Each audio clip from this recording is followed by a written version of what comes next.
The name speaks for itself. Glassware whose quality is crystal clear. Connor Knighton takes us to Ireland for a visit to Waterford. Every glistening piece of Waterford crystal that ends up on a table begins in a fire. What starts as a molten mixture soon takes on any number of shapes, transformed into glasses and vases, buckets and bowls, one-of-a-kind sculptures, and championship trophies. It's a painstaking process refined over centuries, which the company claims makes its crystal a cut above the rest. If there's even the slightest flaw in Waterford, it's smashed. We never do seconds, so there's no room for error in Waterford. We're luxury, so with luxury, expect the finest crystal in the world. Emily Brophy is the marketing manager for Waterford. Founded in 1783 in Waterford, Ireland, the country's oldest city. I think a lot of people know Waterford, the name. I'm not sure if they realize it's a place. Absolutely, and it's really interesting. I had some visitors here a couple of weeks ago and they said, wow, it's kind of cool that the city named itself after the crystal. Oh. Yeah. So we can't claim that because it dates back to 914 and our brand dates back to 1783. Many of Waterford's employees, like master glassblower Edgar Evans, have their own long histories with the company. My dad was here, I had 4 uncles here, 2 brothers. It's a family thing, really. It's also a royal family thing. Charles and Camilla toured the factory in 2022. The chandeliers hanging in Westminster Abbey are made of Waterford crystal. As is the ball that drops in Times Square. For the last 20 years, we've actually had the Times Square Ball in New York, so it's made up of many crystal panels, and each year those panels change to a new theme. So it's a very special moment for a very small harbour town like Waterford to be put on the map in such a way. Today, the bulk of Waterford's products are actually manufactured in Slovenia. In the mid-1800s, financial troubles shut down production altogether. The company actually closed. That was 1851. It wasn't until 1947 that we reopened. Closed for a century. Closed for almost a century. There's hope for everybody, right? Waterford was resurrected after World War II. A new era of creativity led to a number of designs still in use today, including the best-selling Lismore pattern, inspired by the architecture of nearby Lismore Castle. Waterford found great success in selling its products to America. My dad used to work in one side of the factory. I was working on the opposite side of the factory. But then they decided to put us over into America and do a father and son. So we used to go to most the department stores over there and independent stores, signing the crystal. David Boyce is a master wedge cutter, a title that requires 8 years of training to earn. He now teaches his craft to others, including yours truly. This is where it gets tricky now, Con. This is where it gets been tricky since we started. Let's just say I did not make the cut. Hey, Not terrible, but I would not get hired with that. No. If Paul Cody spots even the smallest flaw, he tosses the piece into the recycling bin, so it could be melted down and reused. See, there's an indentation right on the rim of it there. Oh gosh, that subtle? Yeah. Wow. Historically, glass has been mixed with lead to create cuttable, eye-catching crystal with its signature look and sound. But times are changing. Waterford has started transitioning to a more sustainable lead substitute. Some cutting is now automated. The company's trying to attract a younger demographic, emphasizing that crystal can be an everyday indulgence, not just something that sits on your grandmother's shelves. There are certainly cheaper ways to get liquid to your mouth. Absolutely. Why is someone buying Waterford? I think sometimes when you drink from Waterford, you sit up straighter. When you hold it, it's very tactile. It's about the sensorial indulgence of Waterford. So to your point, you could drink out of a $2 sippy cup, but actually it doesn't elevate the experience. It's about buying better, things that last.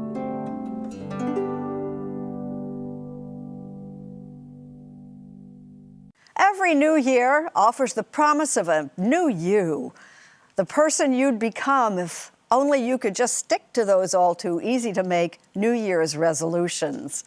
Easier said than done, as our Morocca knows only too well. The The clock is ticking down once again to a new year, and millions of Americans are right now making promises they probably won't keep. Once again, getting into shape was the #1 New Year's resolution. Well, if you haven't already given up on your New Year's resolution to try to eat healthier, listen, I have faith in you out there. And if your New Year's resolution was to become rich, well, it's not too late. Studies show most New Year's resolutions are bound to fail. But did you know that we've been failing at them for thousands of years? Even if we go very far back in history, we can find people trying to kind of orchestrate a fresh start at the New Year's through resolutions. Candida Moss is a historian and professor of theology at the University of Birmingham. She says annual attempts at self-improvement are about as old as the celebrating of New Year's itself. The ancient Babylonians had a big celebration, almost 2 weeks long, where they celebrated the new year around springtime in March or April and would make resolutions. And they were small. So pay off like small debts. And they would make sort of small vows about better behavior. And the Romans would do the same thing. In 46 BC, Julius Caesar created a new Roman calendar that started the new year on the first day of January. January was named for the Roman god Janus, whose two faces look forward and back. And that's really important for how we think about New Year's as a kind of taking stock and starting again. Were these kind of traditions about making the people happy or making the gods happy? These are primarily about making the gods happy. And that's really what New Year's is about. It's a kind of supernatural spring cleaning. Over the centuries, traditions changed. For many in the West, New Year's lost much of its religious significance. The advent of electricity helped turn the celebration into a nighttime affair, complete with champagne toasts and midnight kisses. But through it all, the ritual of the New Year's resolution remains. In only a few days now, this year will be over and a new one will begin. Mo Rocca and Nancy Giles share some New Year's resolutions. And back in 2008, my friend and colleague Nancy Giles and I publicly acknowledged our own resolutions. How much do I love New Year's resolutions? I've had the same 3 for the last 9 years. We got together 15 years later to see how they held up. Number 1, learn to speak Spanish fluently. Number 2, read the Bible cover to cover. I just can't get past Leviticus. And 3, complete a back handspring unassisted. It is weird to look back at this stuff, and I did have the same resolutions over and over and over again. Those are such noble resolutions, and that you stick to it. So how's the Spanish going? Sí. I never quite, and I have not been to un gimnasio for a long time, so the back handspring, I don't know that it's ever going to happen now. Wouldn't it be better to approach our New Year's hopes very, very quietly so that we're all less humiliated when we don't get there? I try to make my resolutions more specific, realistic, doable. Take salsa lessons. Throw out more paper. I was worried. I was sure I was going to say a lot of things that down the line I hadn't done, but kind of being cool and being content with one's life and living quietly, I can do that, and I can still do that. What grade would you give yourself on those resolutions? Yeah, I'd say maybe a B, maybe B minus. The paper thing is still really, but I'm working on it. What kinds of resolutions are more likely to succeed? Small resolutions. And a psychologist will tell you small baby steps. Don't revolutionize your life just overnight. New Year's is arguably the most optimistic holiday, and New Year's resolutions, succeed or fail, have a lot to do with that. After all, there's no chance you'll achieve a goal if you never set one in the first place. I think everyone struggles with, just the problem of not living up to the person that they want to be. And funnily enough, the whole system is based on the idea that you'll inevitably fail, but it doesn't matter because there's always next year.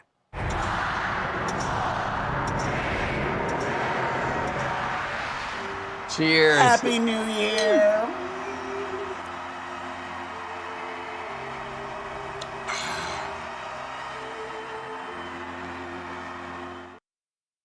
Inventor George Ferris has no small claim to fame because it was Ferris who, you might say, reinvented the wheel. Roxana Saberi takes us for a spin. For many, summer fun means thrill rides that soar, swirl, and defy gravity. But if you need a break from holding your breath, there's one attraction that lets you catch it. The Ferris wheel, a slow-moving salvation. What goes up must come down. From all that speed. What was your favorite part about the ride? The top part. You could see like everything from up there. It's been turning for more than 130 years. So why is it called Ferris? Not many people know about George Washington Gale Ferris. Paul DeRica is the director of exhibitions at the Chicago History Museum. Who was George Washington Gale Ferris? A up-and-coming engineer in the early 1890s. He'd been born in Illinois. He moves to Pittsburgh. And it's around this time that the announcement goes out that the World's Fair organizers in Chicago are seeking a large-scale attraction. One that would top the pièce de résistance at the previous World's Fair in Paris. What a lot of people were responding with were designs that were very similar. We'll just build a bigger tower than the Eiffel Tower. But it was George Washington Gale Ferris who had the idea to make something on a similar scale, but allow it to move. Legend has it he was inspired by watching a water wheel turn. He believed all along in the science, in the engineering, and he knew that it could work. Even though it hadn't been done on that scale before. Even though it hadn't been done. Built in less than 6 months, his wheel opened to the public in June 1893. The steel structure was massive, climbing 264 feet, with 36 cars, each carrying 60 passengers. At the time, it was the tallest object in Chicago. Today, an ice rink sits in its place. What was the reception when the Ferris wheel opened here? It was an experience unlike people had ever really had before. You could really sort of lose yourself in the experience as the world below you faded away and then suddenly came back into view and faded away again. I am high in the sky. It's a sensation that endures to this day. There are enormous wheels worldwide. In London, Las Vegas, and this one in Dubai rises more than 800 feet. This is the brains of the operations. We paid a visit to the command center at the Dream Wheel in New Jersey. What's the blue line? So the black line is your wind speed, the blue line is your relative humidity. So there's a lot of moving parts. No pressure. David Moore is the Dream Wheel's general operations manager. The original Ferris wheel was steam driven. We are 100% electronic. No steam, no hydraulics, just all electronics. What makes a wheel so enticing to engineers like yourself? The size, the movement, and it's a pure work of art in the sky, spinning with people on it, enjoying themselves. We're just naturally drawn to it, both as just people, but also writers and artists. Professor and author Karen Levis captures its whimsy in her children's book, Stop That Yawn. We met her at the famed Wonder Wheel at Coney Island, running since 1920. There's just so much juice in the image for all these contrasts that it has, for this sort of old and new and delightful. It appears in so many things. You bought our apartment? The wheel has its place in popular culture. From the romantic in The Notebook You want to ride the Ferris wheel?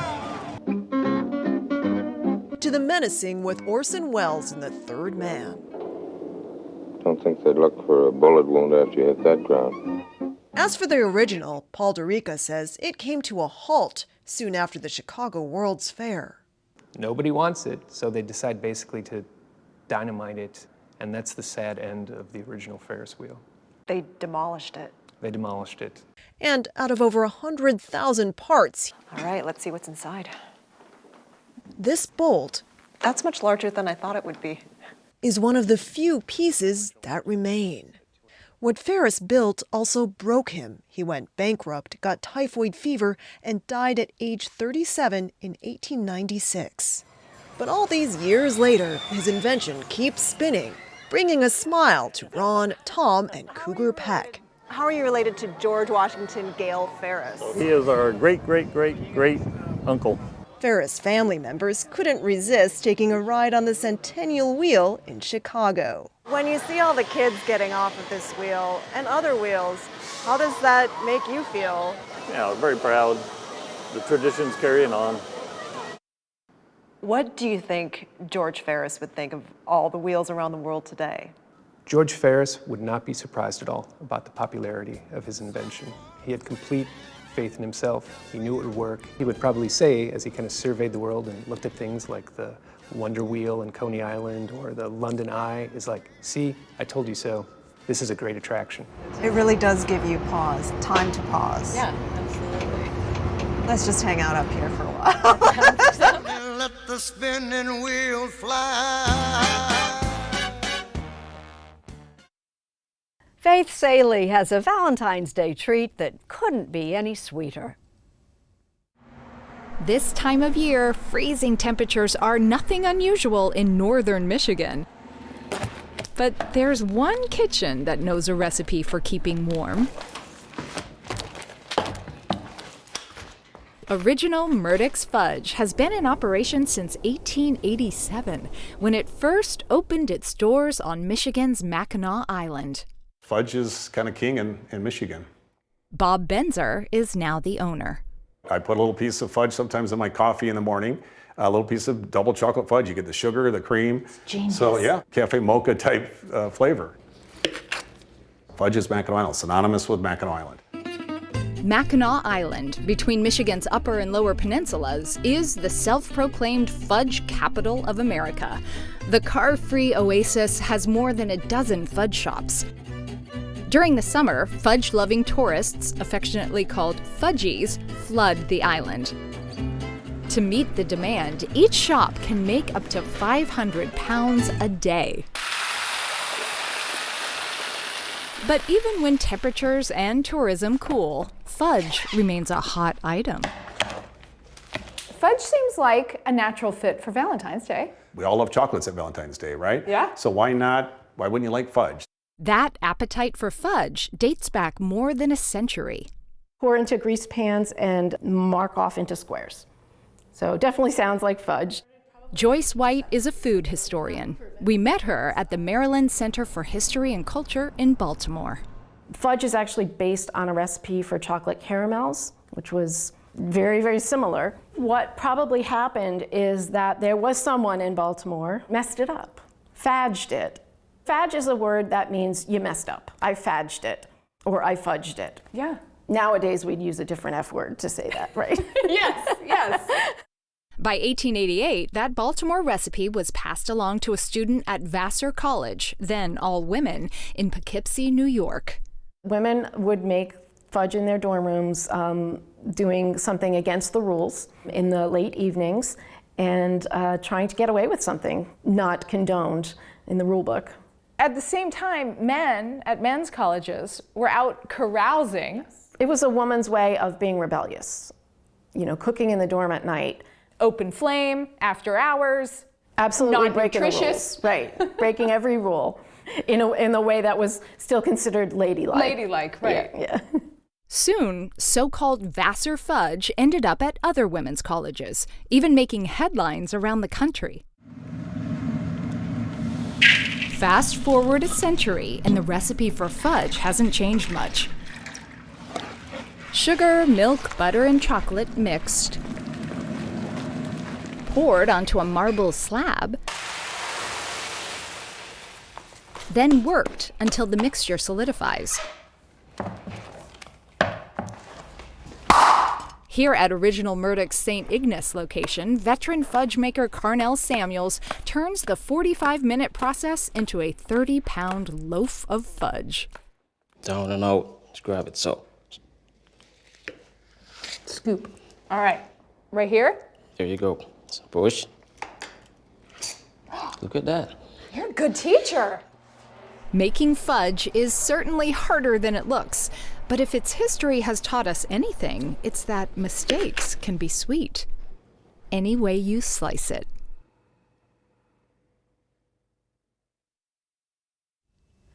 Like vinyl records, what goes around comes around again. Soda shops are back.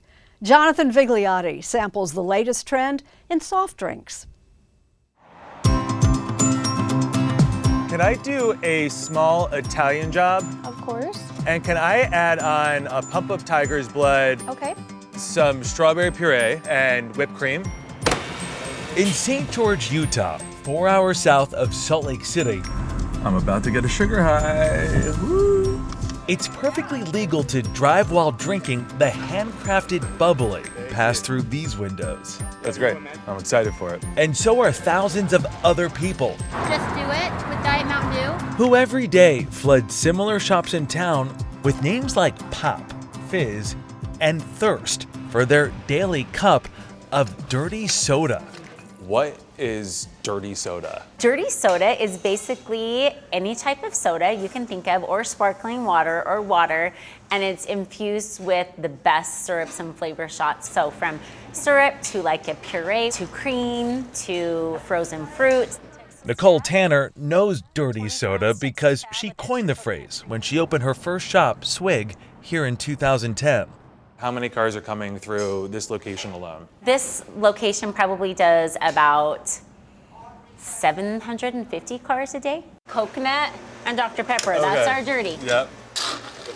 That's a dirty Dr. Pepper. Since Swig served its first dirty Dr. Pepper 12 years ago, hundreds of competing shops, almost all with roots in Utah, have opened their doors. So Endless Summer is pomegranate, grapefruit, and Mountain Dew with fresh lime. Okay. Dirty soda's divine status can be traced in part to the Church of Jesus Christ of Latter-day Saints, which doesn't permit the consumption of alcohol or hot caffeinated beverages like tea and coffee, but in 2012 clarified caffeinated soda was fine. You could call dirty soda a new take on an old recipe that first appeared in American pharmacies in the late 1800s. Why would there be a soda fountain in a pharmacy to begin with? It was a way of hiding the taste of medicine.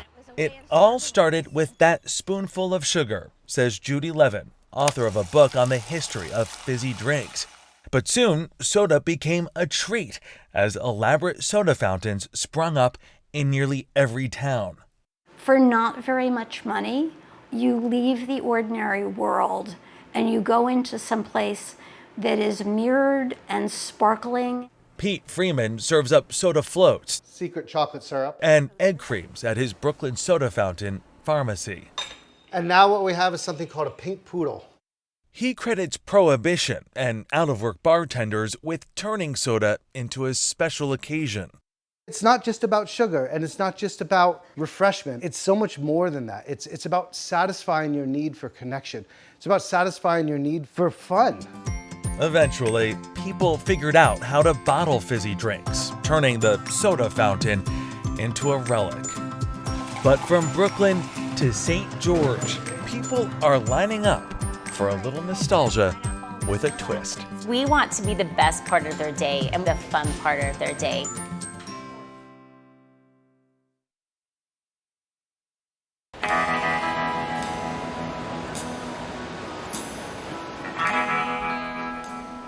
It's believed the very first surfboards date back to Peru some 5,000 years ago.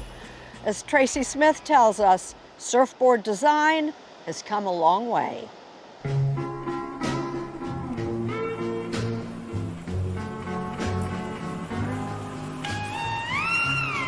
Nope, we're not in Kansas anymore. Surfing off the California coast is as popular as it's ever been. From the party wave riders at Malibu to the folks chillin' at Doheny, where you can sit for hours in the lineup, just waiting for the right wave. And for that, you need just the right board. This one is big and wide, made out of foam. It's great for surfing little waves like this. In fact, just about anyone could ride it. But in surfing, it wasn't always that way. Surfing was once a sport reserved for Hawaiian royalty, who rode the waves on boards of solid wood that were long, narrow, and majestically heavy. It's 140 pounds. 140 pounds? So how did they even get it out to the beach? If you're royalty, they carry it for you. Patty Paniccia used to surf for a living, one of the few female pro surfers back in the 1970s, when the surfing world was mostly a boys' club. Here she was at a contest in Hawaii, cranking a perfect bottom turn on a big wave. And, well, she had to be a pretty good swimmer, too.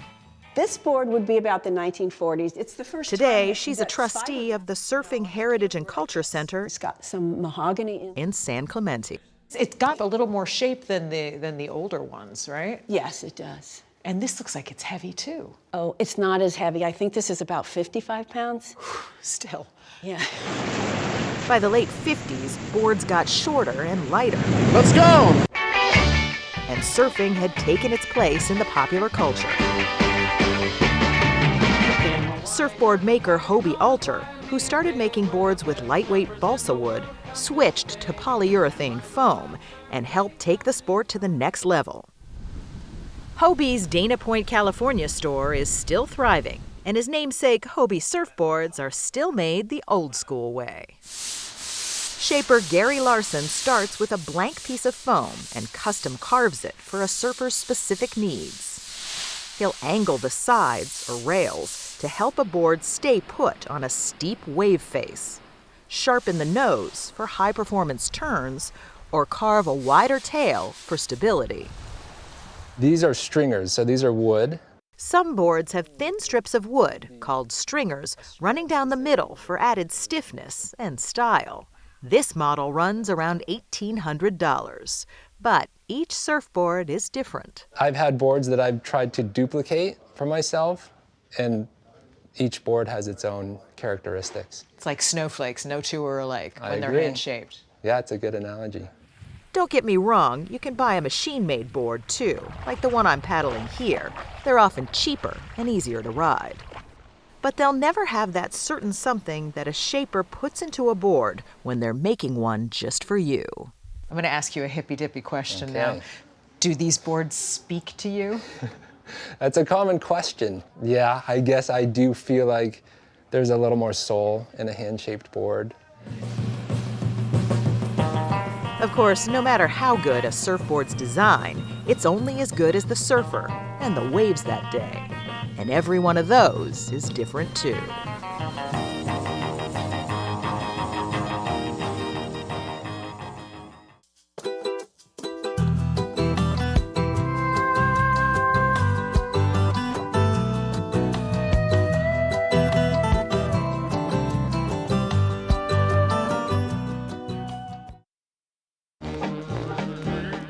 If you're a man, you probably take pockets for granted. If you're a woman, they can make you feel like a queen. Why? Well, they store more than just our hands and possessions. If you dig deep enough, pockets also hold a fascinating history. As a whole, I think pockets tell us a lot about the human condition. Hannah Carlson is senior critic at Rhode Island School of Design in Providence. The sense of, are you prepared for the world, is indicated by what you have in your pockets. So pockets become a metaphor for our thinking, for our anxieties, for our beliefs. It's hard to imagine, Carlson says, but there was a time before pockets when women and men alike wore, well, a medieval fanny pack, until... Pocket comes from the old Anglo-Norman word poke, which means bag, and et, the diminutive. Tailors began to put them into men's hose, which were those big pumpkin-like shaped things that Henry VIII wears. So that's the first pocket. For men only, but women eventually get theirs.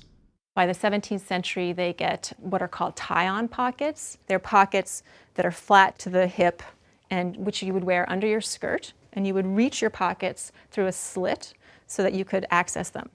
Oh my gosh. How does it feel? It feels so roomy. Tie-on pockets could be beautiful or utilitarian, but always downright capacious.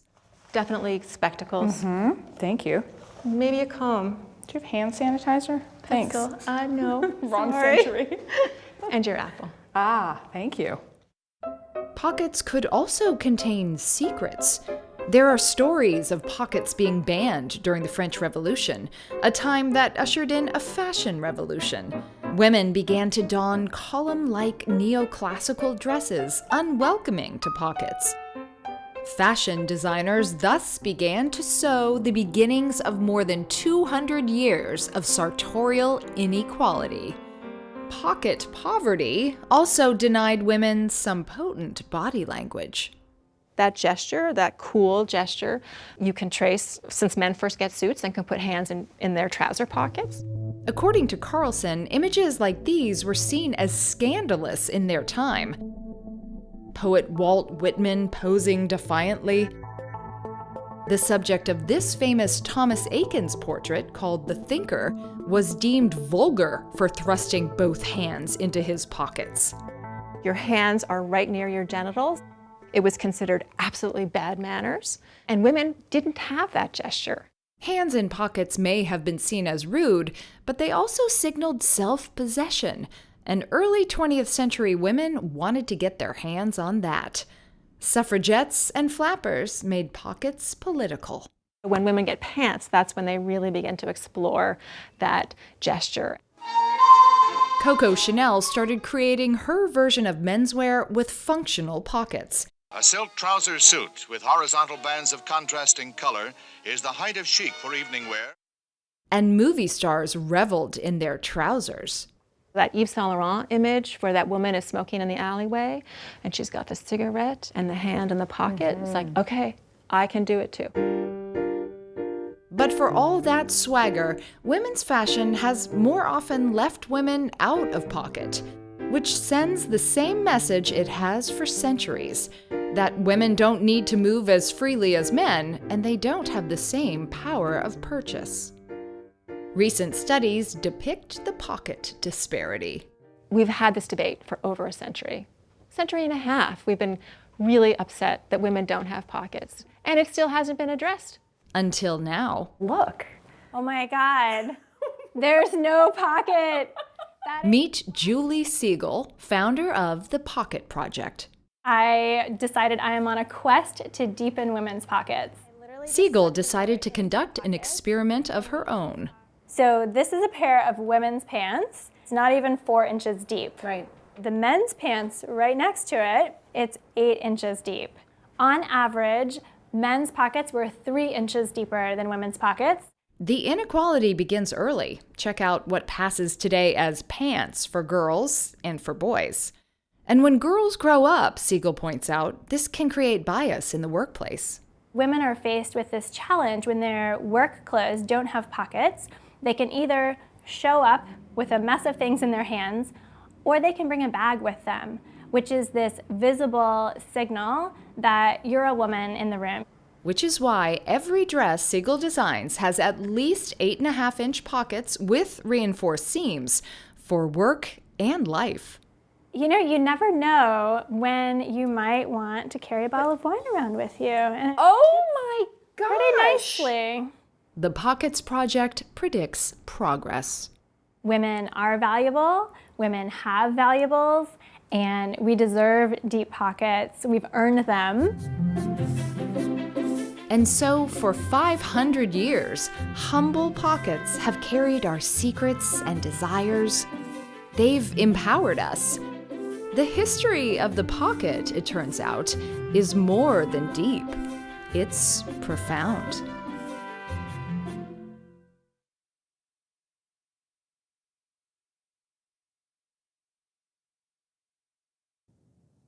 Wet and wild. That's just one way of describing a watery invention marking its 50th birthday. Luke Burbank has floated out to find its creator. Charlie Hall loves the water. He lives right on it in a beautiful home on Bainbridge Island, Washington. And as an inventor, over the years, he's come up with all kinds of ways to utilize water. From camping showers to inflatable kayaks.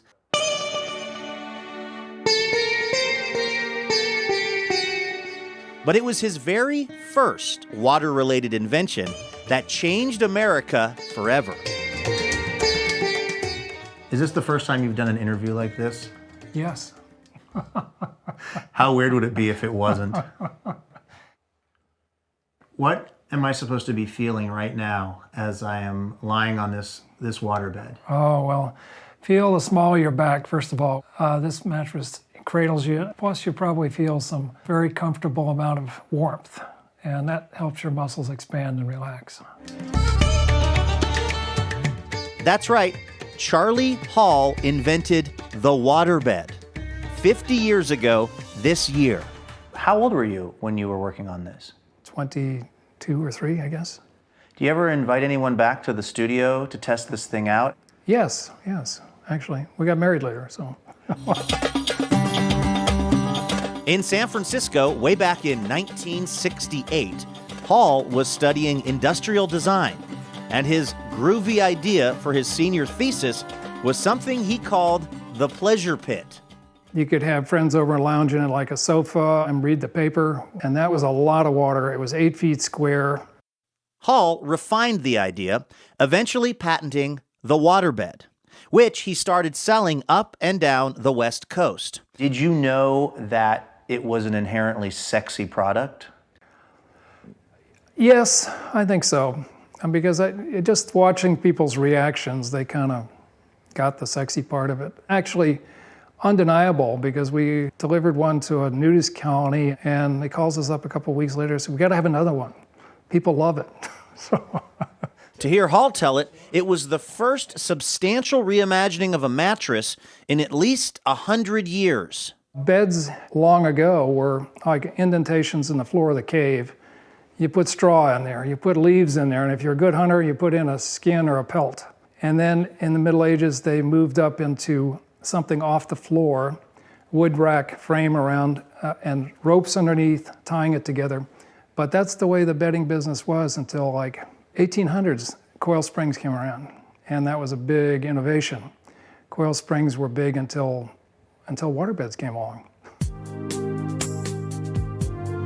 Despite this, it actually took a while to convince the wider public to sleep on a bag of water. And it took even longer to convince the mattress industry. The mattress companies that we compete with, the Sealy and Simmons, and those folks pretty much disregarded us to start with. Keith Koenig started selling the beds in the 1970s with his brother at their store called Waterbed City in South Florida. And he says when people eventually fell for the beds, they fell hard. At one time, we were the largest seller of beds in South Florida, and we just sold water beds. When you sleep better, it's written all over your face. In fact, by the 1980s, more than 1 in 5 of all beds sold were water beds. Just get on it. Whoa, gosh, this is really, I feel like I'm at an amusement park. And the biggest fan of the waterbed?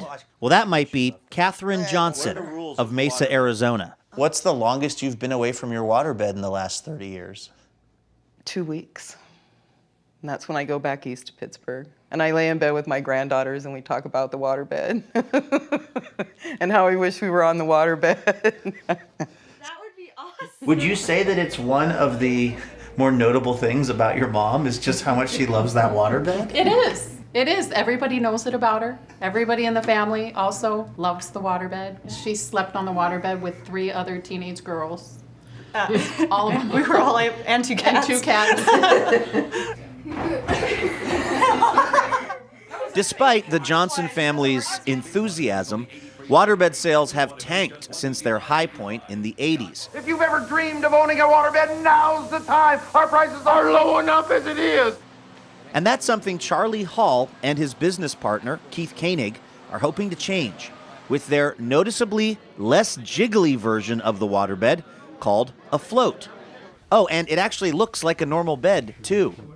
Charlie Hall let me try one out in one of his bedrooms. I've been fighting the urge this entire interview not to doze off, which I guess is a kind of a rave review for this waterbed. Yeah.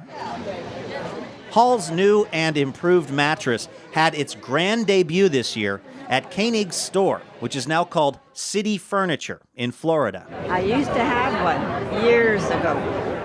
And while it's still unclear if Americans are ready to fall back in love with the waterbed, for those considering it, waterbed enthusiast Katherine Johnson has a message. What would you say they're missing out on, someone who's never been on a waterbed? Besides a good night's sleep, just fun. It's almost like being a little kid again. It's just such a good feeling. I think there would be a lot happier couples, whole lot less aches and pains. It's a religious experience. French fries and ketchup, a familiar taste of summer. Luke Burbank can hardly wait to dig in. Ketchup is just one of those American things. So common, so typical, so ubiquitous, that most of us never give it a second thought. It has everything that you could want. It's sweet and sour. It's got vinegar in it. It's got sugar in it. Andrew Smith is a food historian who says ketchup actually started out in what is now considered Indonesia as a sort of fish sauce called ketchup. British colonists brought it home, and then in the 19th century, it landed here, where there was an overabundance of tomatoes. If you had a ton of tomatoes in September or October, you had to do something with them, and one of the things that you could do with them is make ketchup. It took off immediately due to its ability to add flavor to things, and we mean everything. During the Depression, people would go into small diners, and they would order a glass of water, and then they would pick up the ketchup, and they would add the ketchup, and they would have tomato juice at the end. It's not bad. Put a little vodka in there, a couple of olives. And the man maybe most responsible for ketchup's spread was a young German-American businessman in Pittsburgh named Henry J. Heinz. He started out selling horseradish with limited success, but it was his tomato ketchup that really took off. So we're out in a tomato field in the middle of California. This is a tomato field that contains 4707, our workhorse Heinz variety. Troy Shannon works for Heinz. This tomato is exactly right for ketchup. It's much thicker and less juicy than a normal tomato that you buy in a grocery store. The 4707 has actually been patented by Heinz, the result of years of research and development. And after those 4707s are picked, they become the responsibility of Hector Osorno, Tomato Ketchup Master. Really, that's his title. And he knows the secret recipe. Have they told you what's in the spices? Yes. So they trust you with that information? Yes. But you can't tell me? No. Osorno is one of only 7 ketchup masters at Heinz. And sometimes what we do is just check. Charged with maintaining the taste, color, and consistency of all 650 million bottles sold each year. Oh, wow. You gonna try it? Yeah. I'm gonna just do this. Oh, okay. It's good. It is. But one place his ketchup mastery won't be necessary, Chicago. At least not when it comes to hot dogs. No ketchup. No ketchup. Anything else but no ketchup. It's like sacrilegious. Fresh chopped onions. Step behind the counter at Portillo's, A kosher dill spear. and you'll see that Chicago-style hot dogs aren't hurting for flavor. Is there a strategy to eating a Chicago-style dog? Some folks take the pickle off and eat the pickle on the side. Some folks just grab it and dig right in and eat it as it is. And don't even think about asking for ketchup across town at the legendarily saucy Wiener's Circle.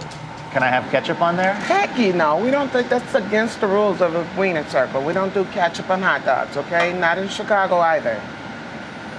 No. And it turns out she wasn't kidding. Thank you. Thank you. Now go sit down and have it. Okay. Eat it up. No ketchup, man. Well, I had to try. I guess the good news is that just means more ketchup for the rest of us.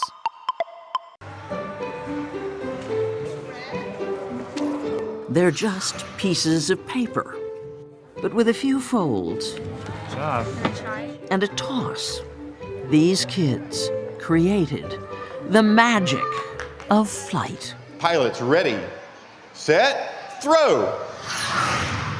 Competing in the Great Paper Airplane Fly-Off at the Pima Air and Space Museum in Tucson, Arizona recently, they probably were not marveling at making the magic happen. But paper is like that, known for what it does, not so much for what it is. Paper is at the center of so many of the elements of the development of civilization. Mark Kurlansky has written a history of paper. It's about communication and writing and thinking and art and science and architecture and mathematics and political movements, and that's why it's such a great story, you know?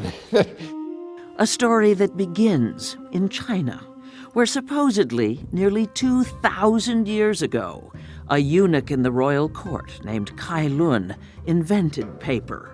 The Chinese were really the only ones to invent it. Everybody else just took the idea. For papermaking to spread from China along ancient trade routes to the Middle East and finally into Europe took a millennium. The name paper comes from papyrus, but ironically, the dried reed sheets the Egyptians wrote on were not really paper. It's very similar to 2,000 years ago, except we have electricity and we're using actually partially processed 100% cotton today. But it's really the same thing where you're making a pulp. To make paper, some sort of plant fiber, wood, cotton, linen, hemp, among others, is beaten into a pulp and then soaked in water until it becomes what's called a slurry. Amy Jacobs is education director of Dieudonné, a paper-making studio in New York City. So we're going to mix up the pulp and the water that was added just a little bit. The secret ingredient? Cellulose. Oh, it's cold. It is cold. A substance in all plants that acts like glue. It's fine. It all comes off Okay. very easily. And causes the fiber particles to bond together. There you go. Give it a shake in both directions. Until mechanization came along, this is how all paper was made. That's good. Voila. You made a sheet of paper. Which became a problem in the Middle Ages when demand for books increased exponentially. So this is one of the original Gutenberg Bibles. Now this is from 1455? Yeah. The Gutenberg Bible was the first major book printed on a printing press using movable type. And it started a paper revolution. It showed that printing could work and work well and be easily reproduced. And to do that, it really needed to be on paper. Fewer than 50 survive. The Morgan Library in New York City owns 3. Now, what sort of paper would this have been? Mostly linen and other rags. Rags. That's what almost all paper was made of then. So no rags, no paper, which is why Benjamin Franklin, founding father and famous printer, was in the rag business and owned paper mills. Pennsylvania, Franklin's home state, was the heart of early American papermaking. It was here, in the town of Chester, Pennsylvania, on the Delaware River, that in 1890, the Scott brothers came up with that great innovation, toilet paper on a roll. By then, most paper was being made out of trees, not rags. Have you ever seen a 2-ton roll of toilet paper? Next, turning these into human-size rolls. They do a regular bath tissue ballet. Minutes later, they're all packed up and ready to go. 2 million a day from this factory alone.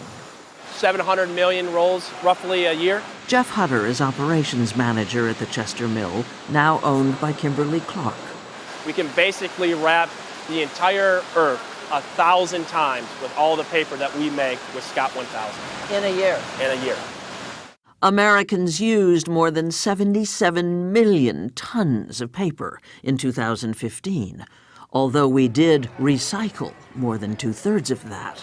Back in Tucson, though, at the paper airplane fly-off, the statistics were of another sort. I'll take one corner. Ken Blackburn became an aeronautical engineer. You want to lift the wings up. Because he loved paper airplanes as a kid. Very good. Yeah, sure. Pilot, ready. Among the day's winning throws,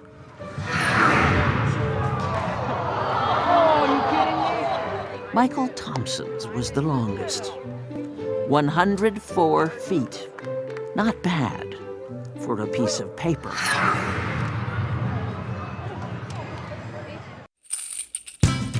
So let's put our gloves on. May I please put the gloves on? This is Nancy Giles. So this is the first penny that was produced.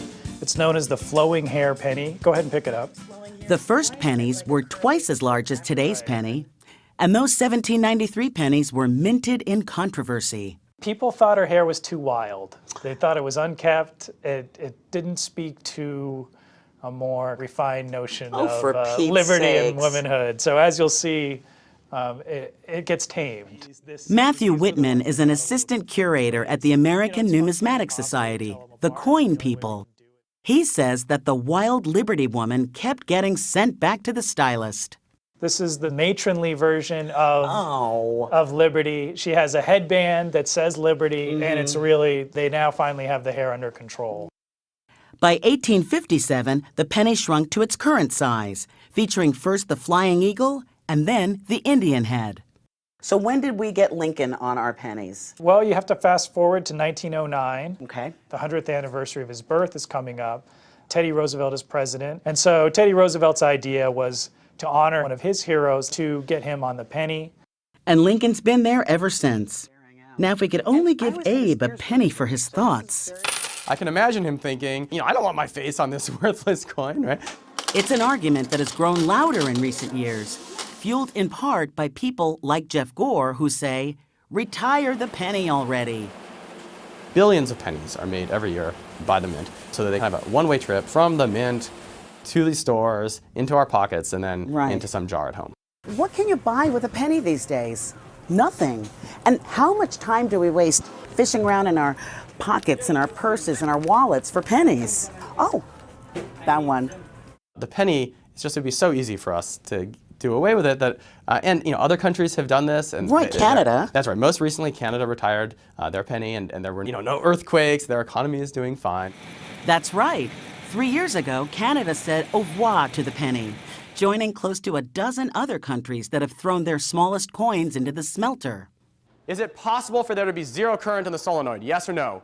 Ready. So how do you make change the Canadian way? Gore is a physics professor at MIT, and math is not my strong suit, so I had him crunch the numbers. If it ends in a 0 or 5, you don't have to do anything because it's right at a nickel. Okay. Yes. Whereas if it ends in a 1 or 2, then you go down. To the 0? To 0. Hey. All right, that's good. Okay, 3, 4 goes up to the 5. Oh. So if you run through it, it's half the time it goes down, half the time it goes up. Americans abhor the idea of rounding. Mark Weller wants the penny saved. There's no evidence at all that if you didn't have the penny that they would round down, and the evidence seems to be there'd be pricing schemes put in place where you would round up and that would hurt consumers. Weller runs Americans for Common Sense. Okay, so his major supporter is the zinc industry, which supplies the major ingredient in pennies these days. We met Weller at the Lincoln Restaurant, a Washington shrine to the Lincoln penny. Do you think that another problem with even trying to approach this overhaul is that in this country we're kind of resistant to change? I've seen coins and dollar bills all over the world that's got color, that's got women on it. What's with America, Mark? What's with us? It's a great question. Americans are reluctant to change. But consider this. It costs about 1.6 cents to make every penny and about 9 cents to make a nickel. The coins cost more than they're worth. We could follow New Zealand's lead. They've dumped the penny and the nickel. If you visit New Zealand, everything is rounded to a 10. Oh, brother. A story from Nancy Giles. By the way, founding father Benjamin Franklin is among those who designed our earliest coins. It was Franklin who also gave us an expression particularly apropos this week of April 15th. Nothing can be said to be certain, he said, except death and taxes. word up. Next Sunday, March 23rd, is the 175th anniversary of the invention of a word that English professor Alan Metcalf believes is America's most successful export. There's no other word that is widely recognized throughout the world. No other American word has succeeded like that. If you don't know what that word is, it's okay. Seriously, it's okay. The word okay. For Metcalf, the world's foremost okay expert, one reason for okay's appeal is its versatility. What part of speech is it? Above all, it's an adjective when you say this is okay, but it's also a noun. I gave this my okay. I love that. It's also a verb. I okayed it. It's also an adverb. She did it okay. He drives okay. Yes. And it's also an interjection. Okay. So just where did this word come from? For years, its origin was a linguistic mystery. One theory? It came from the Greek phrase ola kala, which means all good. And then there's the Choctaw word okay, which sounds like and means okay. President Woodrow Wilson reportedly thought it was the correct spelling of the word and would okay documents with okay. And finally, the most famous OK origin story was reinforced in the 2012 Academy Award-winning movie, Silver Linings Playbook. You know where the term OK comes from? No, I don't. Where? Well, Martin Van Buren, the 8th president of the United States of America, is from Kinderhook, New York. Oh. And he was part of a club, a men's club called Old Kinderhook. And if you were cool, you were in the club, you'd say that guy's okay, because you're in the old Kinderhooks. Really?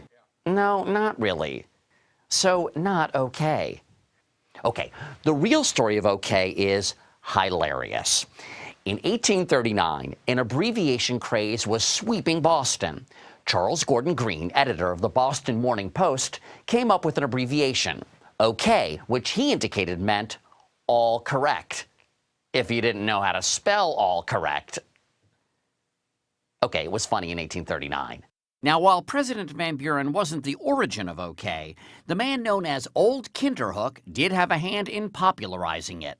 You have to feel a little bit bad because OK was kind of Martin Van Buren's only claim to fame. Yes, well, I think if you go to Kinderhook, they'll still have plaques and announcements that that was the origin of OK. They're not okay with your origin story. That's right. But it's okay if they want to do it. The earliest appearance in a dictionary that we could find was an 1864 edition of the Slang Dictionary of Vulgar Words. But today, does okay hold its own against that other common utterance, like? In the battle of like versus okay, who comes out on top? Oh, okay comes up way out on top, and underneath too. Like is so wussy, all it does is just give a little bit of a affirmation. Okay has a much broader range. And like is also when you don't know what else to say, you just throw a like in. Okay is used around the globe, but Metcalf says that the word born in America expresses a quintessentially American philosophy. You never will say anything is okay if it's not satisfactory. Okay, and this okay is expressing skepticism right now. That feels like it equals mediocrity. It allows for mediocrity, but mediocrity that succeeds, because Americans figure out how to get things done rather than waiting for perfection. Okay, by which I mean I accept what you're saying. Funny that a word so common appears in only one famous quotation. I'm okay, you're okay. Okay, never a star attraction, but always in a supporting role. Okay, it's emphatic, it's distinctive, it's simple. Americans don't like complicated philosophies or ways of life, and okay is about as short and simple as you can get. So pencil next Sunday in as OK Day. La Grassa, the fat one, may seem an unflattering nickname for a city with the oldest university in Europe, but the sobriquet is actually a compliment. Bologna is the gastronomic heart of Italy, a place where food is an art form. And nothing epitomizes it like the delicacy that was born here, gelato. The serving area of a gelateria is a feast for the eyes. A quick one on the way home from work here isn't a drink, It's a gelato. So naturally, Bologna is home to the first ever Gelato University. Gusto numero 2, facciamo I variegati. Term papers here are hands-on production. Siamo 10 gruppi, 1, 2, 3, 4. Gianpaolo Valli has been teaching for 25 years. We pasteurize at 85 degrees. We cooling at 4 degrees centigrade.